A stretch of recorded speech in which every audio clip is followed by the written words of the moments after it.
Now that you know how to use Texture Pabrika, it's time for us to come clean. Like most other applications, Texture Pabrika does have a few flaws which I think is important for us to talk about so that you know how to get around it in case you encounter them in your projects. Number 1. Sometimes invalid collection error occurs even if collections are included, are visible, and are renderable in the active view layer.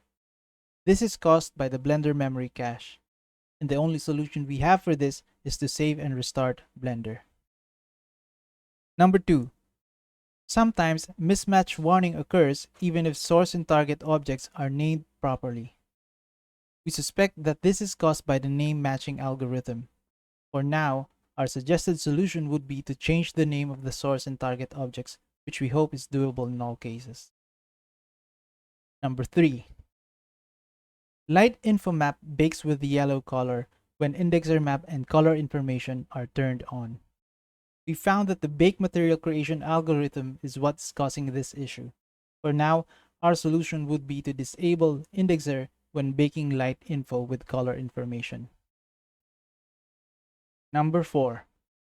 Remove unused node groups is not removing all unused nodes. This again is caused by the Blender memory cache, and the only solution to fix that is to save and restart Blender. These are just some of the issues we found during testing and that we're hoping to fix with the next release of Texture Pabrika. If you've encountered any other issues you want to raise, or for any questions or clarifications, you can reach out through our website at texturepabrika.com.